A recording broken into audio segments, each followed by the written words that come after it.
Miss Parks, are you a witch? Yes, I am. Is there a law against that?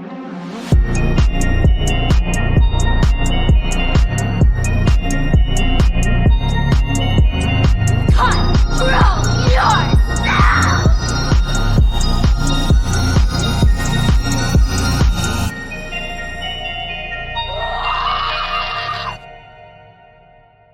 Bonsoir, créatures de la nuit, et bienvenue dans le Green Girls Podcast, l'endroit où on parle de films d'horreur, de personnages féminins et de thématiques liées à celles-ci. Si vous observez ne serait-ce qu'un peu la nature autour de vous, vous êtes très certainement rendu compte qu'il y a certains changements dans l'air. Les températures sont peut-être en train de descendre, lentement mais sûrement. Le soleil se couche de plus en plus tôt, chaque jour, nous faisant perdre quelques minutes de clarté à chaque fois. Et oui, la nature se prépare au changement de saison, et si l'été dure normalement jusqu'à la mi-septembre, la fin du mois d'août a toujours des allures de fin d'été. Pour clore ce chapitre de l'année comme il se doit, rien de mieux qu'un film dont l'histoire se passe sous un soleil brûlant et infini. Il était temps de parler de ce film à la popularité, je trouve, amplement méritée. Mettez donc vos couronnes de fleurs puisqu'on va aborder Midsommar.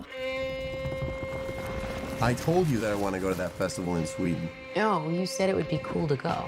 Yeah, and then I got the opportunity and I decided Look, I to don't do mind it. you going. I just wish you would have told me, that's all. Dude, she needs a therapist. You've been wanting out of this stupid relationship for like a year now. And don't forget about all of the beautiful Swedish women you'll meet in June. Okay, guys. That's not her again. Seriously? Babe, what's happening? Danny. I was so very sorry to hear about what happened. I'm sorry.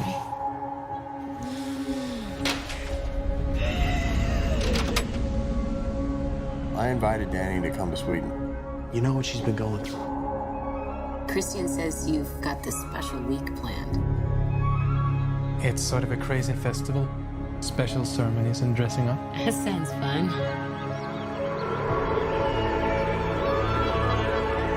Unbelievable. Welcome and happy midsummer. Skål! What time is it? 9 p.m. That can't be right. The sky is blue. This is what 9 p.m. is like here.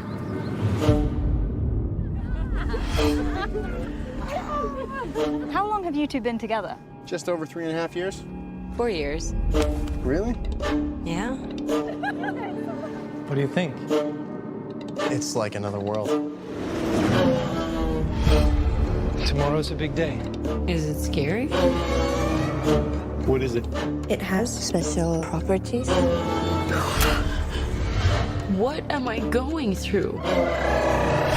We just need to acclimate. I don't want to acclimate, I want to go. Absolutely not. What's happening? I don't know why you invited us. That's why you look so guilty right now, because you know. We only do this every 90 years.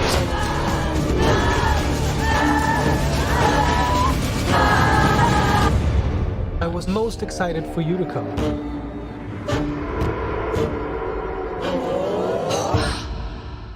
Midsommar, c'est le deuxième long métrage du réalisateur Ari Aster. Sorti en 2019, il est rapidement devenu l'une des figures de proue de la compagnie de distribution et de production A24. Généralement, quand les gens parlent d'A24, c'est bien ce film qui ressort en tête de liste, tellement il a marqué les esprits pour son esthétique et sa petite particularité de film d'horreur se passant en plein jour. Alors clairement, c'est pas le seul à faire ça, on pense par exemple à The Wicker Man, dont la grande majorité des scènes se déroulent sous la lumière du soleil.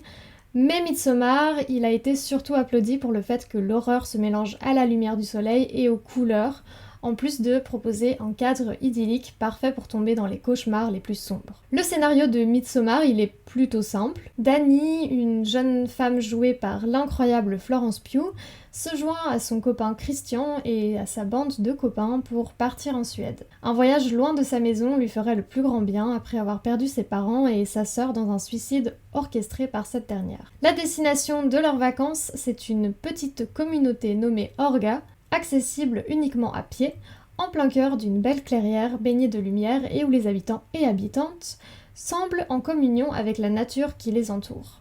Un petit paradis quoi, où Dani espère pouvoir déconnecter de sa vie quotidienne et se reconnecter à son petit ami pas seulement maladroit, mais évitant et un petit peu manipulateur sur les bords. Et voilà le cadre de ce film, des vacances qui, vous l'imaginez, seront sanglantes, où l'héroïne ne rentrera malheureusement pas à la maison. Dans plusieurs interviews, Ari Aster explique que Midsommar est en fait un film de rupture qui est déguisé en film folk horror. Alors si vous ne savez pas ce que c'est la folk horror, je vous l'explique vite fait. En gros, c'est un sous-genre de l'horreur qui va utiliser des éléments folkloriques pour induire la peur. L'atmosphère, elle y est souvent très travaillée pour donner une impression d'étrange, de décalage avec des pratiques culturelles qui nous sont inconnues et qui sont d'ailleurs très souvent liées à l'occulte, aux légendes urbaines ou à la sorcellerie. Ici, Ari Aster, il utilise une base de folklore suédoise qui est bien réelle, qui s'appelle le Midsommar, pour le tordre et lui donner une dimension occulte et horrifique. Parce que j'aime beaucoup la Suède, en fait j'y ai passé 5 mois et c'était vraiment une des plus belles expériences de ma vie, je me permets de vous expliquer plus ou moins brièvement ce que c'est que le Midsommar. D'après le site sweden.se, il s'agit de la plus suédoise des traditions, à l'origine célébrée pour marquer le début de l'été. Donc c'est plus ou moins ce que nous on appellerait le solstice d'été, ou pour les pratiquantes et les pratiquants de sorcellerie, la Lita. Le Midsommar, il tombe généralement à la mi-juin et il est largement fêté dans tout le pays. Un peu comme à Noël, les magasins ferment, les rues sont désertes, ou presque, et les gens célèbrent très souvent ce Midsommar en campagne. Les éléments principaux du Midsommar, ils sont assez similaires à ce qu'on voit dans le film finalement. On a le maypole, cette espèce de poteau fleuri, qui est érigé, on va danser avec des couronnes de fleurs sur la tête, on va beaucoup manger, bref, on va célébrer en fait le début de l'été et les relations qu'on a avec autrui en se rassemblant. Il y a aussi énormément de croyances qui y sont liées, comme le fait que des créatures magiques viendraient la nuit du Midsommar, un peu comme à la nuit d'Halloween, et qu'il faudrait donc faire un tas de rituels pour s'en protéger. Par exemple, quelque chose d'ailleurs qu'on voit dans le film, c'est cueillir des fleurs en marchant à l'envers, ça permettrait en fait protection et bonheur pour le futur. Je trouve que c'est absolument fascinant et j'espère que vous aussi, parce que du coup j'ai un petit peu digressé. Mais on va tout de même revenir au film puisque c'est le sujet principal de l'épisode. Je voulais pas faire un épisode uniquement sur la culture en Suède. J'ai choisi Midsommar, pas uniquement parce que ça collait assez bien à l'été, mais parce que sa protagoniste, Dani, est assez intéressante finalement, qu'il y a des choses à dire, et elle traverse quand même pas mal de choses dans toute cette histoire. I mean, I can't even imagine. I mean, I lost my parents too, so I kind of have some idea. I'm sorry. No. No, I'm sorry. No, you're fine. I'm gonna just go to the bathroom. Thank you. Si vous avez vu le film, ça va probablement pas vous surprendre que je dise qu'au-delà du commentaire sur les sectes, le gros point principal de l'intrigue, c'est la relation toxique entre Dani et Christian. Au tout début du film, bien avant le départ pour la Suède, on voit déjà qu'il y a des petits signes de soucis qui vont faire que s'aggraver de plus en plus au fur et à mesure qu'on avance dans le film.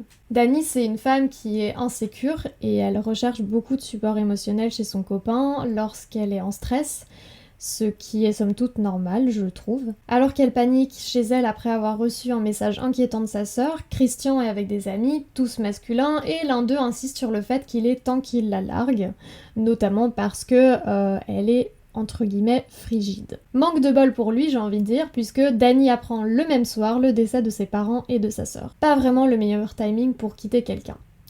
Et c'est bien ça le problème. Dani, elle est complètement dévastée par le deuil, donc Christian, pour pas paraître comme un horrible monstre en fait, va rester à ses côtés. Sauf que justement, ça se voit que les choses ne fonctionnent pas et qu'il n'y met clairement pas du sien. Lors d'une soirée chez des amis, Dani apprend par quelqu'un d'autre que Christian part en Suède avec ses potes, donc elle va le confronter plus tard, évidemment, pour lui demander des explications, sans pour autant être agressive, je trouve, juste pour comprendre en fait pourquoi il n'y en a pas parlé. Et là, Christian commence à vraiment se montrer en tant que personnage hyper problématique, puisqu'il va retourner la situation au point où c'est elle qui va finir par s'excuser. Honnêtement, cette scène, elle fait assez mal, et je pense que toutes les femmes s'étant déjà retrouvées dans cette position peuvent le comprendre. Être face à quelqu'un qui n'est pas investi, qui ne communique pas et qui ne prend pas ses responsabilités, c'est très fatigant. Surtout pour une personne très empathique, en couple avec quelqu'un qui ne l'est franchement pas du tout. D'autres scènes, parfois avec des petits détails, comme le fait qu'il oublie son anniversaire, qu'il ne sache pas depuis combien de temps ils sont ensemble alors que Dani, elle le sait, qu'il ne le soutient pas vraiment après les différents rituels extrêmement violents qu'ils ont vus. Tout ça, ça va participer à dépeindre Christian comme un antagoniste, ou une sorte d'antagoniste, en plus de la secte du coup. De plus, le personnage de Dani, il est très vite catégorisé comme manquant énormément de confiance en elle. On la voit notamment dire à une amie par téléphone au début du film qu'elle exagère par rapport à ses inquiétudes liées à sa sœur, qu'elle devrait être plus reconnaissante d'avoir Christian dans sa vie, alors que, on le rappelle, le mec veut juste se débarrasser d'elle dès qu'il y a une once de conflit qui se pointe. Très souvent, ce manque d'estime de soi, c'est un terreau qui est assez propice aux manipulations. Elle va très vite s'excuser, mettre toute la responsabilité sur elle et se voir comme étant de trop.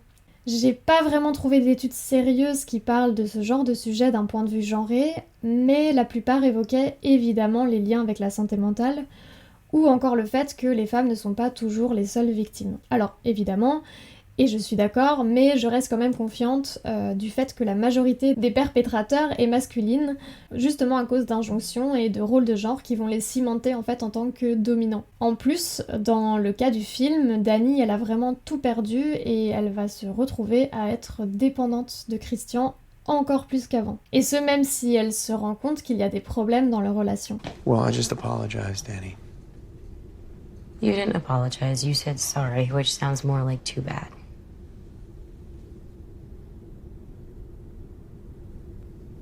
Maybe I should just go home. What? No. I'm just trying to understand. And I'm trying to apologize. And I don't need an apology. I don't. I just wanted to talk about it. That's all. I really think I should just leave. No. Please. I'm not trying to attack you. It I'm not. really feels like you are. Well then I'm sorry. En faisant un peu de recherche sur les relations toxiques, je suis tombée sur plusieurs articles qui posent une question fondamentale et que beaucoup de personnes se la posent. Pourquoi tant de femmes restent dans une relation toxique ? Vous avez peut-être déjà entendu ou dit vous-même, mais c'est ok, que l'une ou l'autre femme devrait juste vite se barrer parce que la relation n'est pas saine. Le truc, c'est que c'est pas si simple que ça, en fait. Justement. Déjà, c'est assumer des choses sans connaître ce qui se passe réellement dans ce couple. Et puis, certaines femmes, elles ne partent pas parce qu'elles ont peur pour leur vie, pour la vie de leurs enfants, si elles en ont. Combien d'histoires avons-nous entendu d'hommes qui tuent pour empêcher leur compagne de les quitter ? Et combien de fois avons-nous lu ou entendu l'expression de crime passionnel, expression qui me donne littéralement envie de vomir et qui m'effraie rien que de penser au fait qu'on ait pu utiliser et croire que c'était ok. Certaines femmes ne partent pas parce qu'elles n'ont nulle part où aller, parce que la maison ou l'appartement qu'elles habitent est au nom de leur conjoint, ou qu'elles n'ont plus de famille pour les aider. Certaines femmes ne partent pas parce qu'une relation, un mariage est l'aide dont elles ont besoin face à leur statut d'immigré. Certaines femmes ne partent pas parce qu'elles ont normalisé cette violence, parce que malgré tout, elles n'arrivent pas à se détacher de l'homme qu'elles continuent malheureusement d'aimer. Comme Dani ou n'importe quelle autre femme dans la réalité, il n'y a pas à la juger. Ça s'appelle du victim blaming et c'est rester totalement aveugle aux véritables problèmes et aux véritables responsables. C'est quelque chose que je trouve Ari Aster réussit plutôt bien à contourner, notamment en faisant de Dani la protagoniste. Tout ce qui se passe est vraiment vécu à travers elle. On est là dans ces moments de doute, de peur, de tristesse et d'angoisse, on apprend à connaître cette femme que la vie a maltraitée. Grâce à ça, au fait de nous faire ressentir des émotions de Dani par son écriture, son interprétation magistrale et les jeux de caméra, on se rend compte qu'il y a vraiment de gros problèmes dans le comportement de Christian. Et on finit par espérer qu'à la fin, elle le laisse tomber pour pouvoir se concentrer sur elle-même. Oui, mais voilà, parlons justement de la fin et du problème du fameux Good for Her. Alors, le fameux Good for Her, c'est quoi ? Eh bien, le Good for Her, il est apparu en premier sur Twitter en 2020, quand une utilisatrice poste un tweet avec la légende de Good for Her Cinematic Universe, donc en français traduit très grossièrement l'univers cinématique du tant mieux pour elle, avec des photos dont une de Dani à la fin du film. En plus de ce personnage, on peut retrouver dans ce post Thomasine de The Witch, Adélaïde de Us ou encore Amidon de Gone Girl. Ce tweet a explosé, a lancé une trend et maintenant on peut carrément l'appeler un sous-genre cinématographique. On identifie un film en tant que faisant partie de ce sous-genre grâce au fait que dans ce film, il y a un personnage féminin qui, après avoir subi un traumatisme ou quelconque forme de violence, réussit à obtenir ce qu'elle veut. Ce qui est important de mentionner, c'est qu'un film Good for Her ne finit pas toujours bien pour la protagoniste. Par exemple, on a parlé dans ce podcast de Jennifer's Body. Ce film, je le définirais comme étant un film Good for Her, alors que, bon, à la fin, elle meurt. Ce qui est important, c'est surtout l'agentivité du personnage, le fait qu'elle pose des actions en connaissance de cause. Dans Jennifer's Body, on a Jennifer qui décide de se venger, entre guillemets, en assassinant des hommes, en les mangeant. Dans Midsommar, on n'est pas du tout dans ce cas-là. Pourquoi ? Parce que Dani, bien qu'étant un personnage intéressant, ça reste une femme traumatisée qui va petit à petit se faire endoctriner dans une secte. En effet, la communauté Orga, elle est littéralement une secte en fait.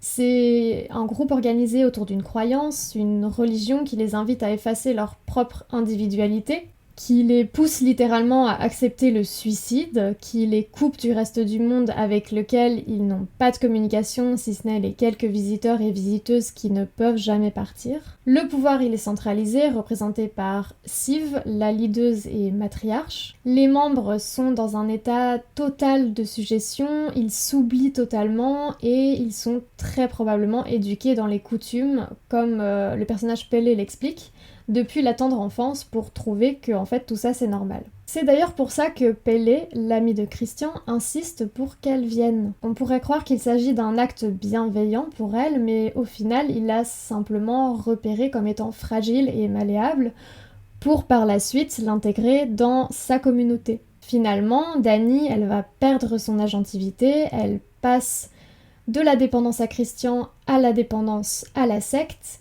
dans laquelle elle pense avoir trouvé une nouvelle famille et une sécurité.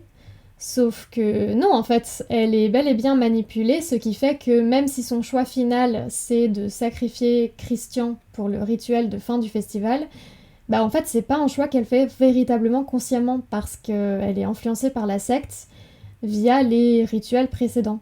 Le plan de Dani qui sourit à la toute fin du film, en regardant le brasier et donc son copain brûler, ça pourrait effectivement faire penser qu'elle réussit enfin à trouver sa liberté, mais détrompez-vous, en fait, elle est maintenant complètement à la merci de la secte.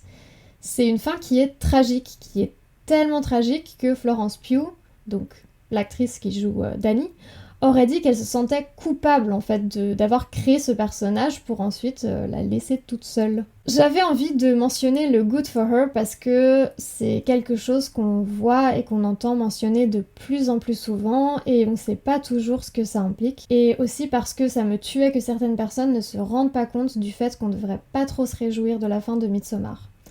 Alors oui, le copain toxique de Dani crève dans les flammes et ça c'est parfait, je suis totalement d'accord, c'est super cool, c'est hyper cathartique et j'avoue que j'étais super contente de voir ça, mais ça veut pas dire pour autant que c'est une bonne fin pour Dani et surtout qu'elle a elle-même pris cette propre décision. Pensez à ce qui l'attend, ça fait d'ailleurs vraiment froid dans le dos et on peut même s'imaginer qu'elle reprendrait une sorte de rôle comme Pelle, d'aller chercher des gens extérieurs pour les ramener dans la secte, comme elle-même l'a été en fait. J'ai imaginé, entre guillemets, un peu une espèce de petit scénario pour une suite, même si clairement je pense pas qu'il y en a besoin, mais imaginez, elle pourrait même ramener un couple qui lui fait penser au sien, avec pour objectif de libérer la femme de son petit ami. Sauf que même ça finalement, ça peut être fun, j'avoue, mais on va rester toujours avec un personnage qui est plus maîtresse de ses choix et de ses actions parce que justement elle s'est fait endoctriner, qu'elle fait partie de la secte et que à partir de ce moment-là, toutes les actions qu'elle fait, c'est pour le bien de la secte en fait, c'est pas pour elle-même. Vu que, comme je l'ai dit, le but un petit peu d'une secte, c'est notamment d'effacer toute individualité pour mettre en avant le collectif, la communauté. Alors non, Midsommar ne fait pas partie du sous-genre Good for Her, mais pas mal d'autres films le sont. Et croyez-moi, vous n'avez pas fini d'entendre parler dans ce podcast parce que c'est un phénomène qui va revenir Et on va parler de vrais bons films Good for Her, ne vous en faites pas, comptez là-dessus. Midsommar, c'est un film coup de poing que j'ai vraiment adoré dès le premier visionnage. Anecdote que je voulais vous partager d'ailleurs, je l'ai regardé quand j'étais en Suède et voir un Maypole en vrai après, ça m'a fait un peu bizarre, j'avoue. J'aime beaucoup la subtilité qui n'est plus si subtile quand on le voit une seconde fois. Plein d'indices sont vraiment disséminés pour comprendre ce qui se passera dans le film et ça montre, je trouve, une grande prouesse d'écriture et de mise en scène. En plus, il y a énormément de travail sur le son pour nous faire ressentir ce que Dani ressent, notamment les bruits sourds lorsqu'elle est en état de choc ou d'angoisse, le son un peu noyé comme si elle était sous l'eau, submergée par ses émotions. La musique, elle est également divine, elle est idyllique, à la fois elle est assez inquiétante, elle représente bien en fait les vibes dérangeantes et ambivalentes du film. Le film, comme on l'a dit, parle évidemment de sectes, d'endoctrinement et de trauma, mais comme on en a également parlé juste avant, de relations toxiques. Christian est un mauvais copain et même un mauvais pote, mais bon, ça c'est une autre histoire. Dès le début, il y a vraiment pas de doute là-dessus. Merci d'ailleurs à Dead Meat de l'avoir mis dans son top des pires petits amis dans l'horreur parce qu'honnêtement, il le mérite. Midsommar, c'est en définitive un film que je trouve très brutal et très lourd, qui résonne avec des situations dans lesquelles beaucoup de femmes se sont malheureusement retrouvées. Alors, pas avec une secte, encore que c'est totalement possible, mais je parle surtout de toute cette toxicité dans la relation, et le fait qu'elle n'arrive pas à en sortir. J'aurais quand même aimé voir une progression au niveau du personnage de Dani. Effectivement, il y a une progression, mais elle est assez brutale et surtout elle est influencée par la secte, donc comme je l'ai dit, c'est pas vraiment une évolution de personnage qui est inhérente à elle. C'est un petit peu dommage, mais bon, c'était sans doute aller à l'encontre de ce message-là qu'Astor voulait mettre en avant dans le film. Il s'agit d'un personnage qui est en plein traumatisme, en plein deuil, et ça c'est quelque chose d'extrêmement humain qu'il ne faut évidemment absolument pas minimiser. Donc je pense que ce personnage, bien qu'elle soit différente d'autres Final Girls qui réussissent à se démener, qui réussissent à montrer une force brute, par exemple, eh bien Dani, elle est elle-même face à ses propres traumas et je trouve que c'est un petit peu gros de dire qu'elle est faible juste parce qu'elle est en ce moment dans une période difficile de sa vie. Et voilà mes chers ghouls, c'est tout ce que je voulais dire sur Midsommar. De base c'était pas un film que je pensais ou que je comptais aborder, mais finalement je me suis dit que ça pouvait être intéressant et j'ai trouvé quelque chose à dire, donc bon, c'est plutôt pas mal finalement. J'espère que vous avez apprécié cet épisode, n'hésitez pas à me faire des retours et à exposer vos opinions sur ce film. Je vous dis à dans 2 semaines, portez-vous bien, salut!